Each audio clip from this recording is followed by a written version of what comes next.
Hello everybody, how's it going? Welcome back to The Rambler, or whatever this happens to magically be at the end of the day. You're watching something. I actually haven't recorded the gameplay yet, so I'm not really sure what you're actually watching right now. So, it could be a lot of things. Probably going to be Battlefront, though, because I just got it, and Battlefront is quite literally the best thing in the world.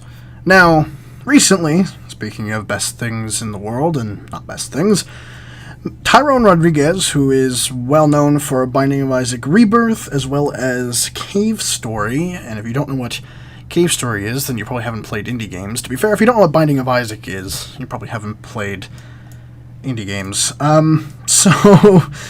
Yeah. Recently, there's some DLC or something like that coming out for Binding of Isaac, and he said something that was probably not the smartest thing for him to really say, and that was that the DLC for Binding of Isaac Rebirth, called Afterbirth or Afterlife or whatever the fuck it is not coming out for the Wii U, the PlayStation Vita, and the new Nintendo 3DS. Now, the new Nintendo 3DS kind of makes sense, where it's a newer platform. There are more dedicated user spaces on the regular 3DS, so maybe he's going to release for that. He never said anything about the old 3DS, he just said the new 3DS, so that one we'll push aside for now. However, the Wii U and PS Vita is kind of interesting. Now, it's more interesting because of the comments he made after. Because he made a tweet after this one saying, "Face it, the Wii U is just as powerful as the PlayStation Vita." Oh, what a dumb thing to say. First thing, and most interestingly, is no, it's not, actually. That's completely false. If we're talking exact stats here, the Vita has 512 megabytes even, of RAM, and 120 megabytes of VRAM, where the Wii U has 2 gigabytes of DDR3 RAM at 800 megahertz, 1600 megahertz effective, which is 12.8 gigabits a second, 1 gig available for games. So, yeah, your power there is kind of black and white. The Vita is simply much less powerful than the Wii U. In fact, the Vita, I believe, is less powerful than the 3DS, or at least the new 3DS. So, where are you getting this statistic, for one? And two, just to say, are you an idiot?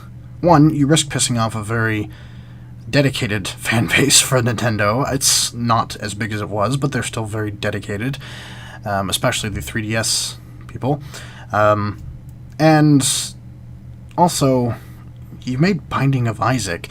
I understand Binding of Isaac is quite a big deal. I enjoy Binding of Isaac. I own it. I think it's quite fun just to play and, get killed in 10 minutes and go and do something else. And Cave Story was an absolute masterpiece. However, what claim do you really have here? Because you're developing an indie game, and more importantly, a 8-bit, 16-bit style minigame. The Wii U is more than capable of running your game. Hell, the PC requirements even show that for Binding of Isaac. So I don't really understand the point of saying this and just pissing off a whole bunch of people and just saying fuck it and just do the port. Now, the Vita you'd have more to argue on because of a less installed user base than, the local McDonald's at 4 in the morning. But the Wii U has enough people interested in these kind of games that are probably going to buy it, and, there's an installed user base. And Binding of Isaac is not going to be something that the Wii U is going to cough and sputter and die on. It's a fucking indie game, for God's sakes. Hell, Xenoblade Chronicles X, I believe, is coming out, and there's trailers and stuff for that, and it running in, and it looks pretty good, as far as Wii U goes. Now, Wii U is definitely not up to par with current-gen hardware, such as PS4 and Xbox One, and definitely not PC, of course, but it's still more than enough to run your little DLC for your little indie game that's already running on the system. Same goes with the Vita. Same goes with the new Nintendo 3DS. So, stop talking out of your ass. I just thought this was interesting. A dev just going at Nintendo. That's, usually it's YouTubers going at Nintendo nowadays, or Xbox owners. PS4 owners seem to be in their own camp this generation, which is nice. Besides poking at Xbox once in a while, saying that you are only 900p, but whatever. I just thought that was interesting. What do you guys think about that? Do you think he's being, a little bit overdramatic, or do you think he's right? And if you think he's right, I'd love to hear your arguments as why.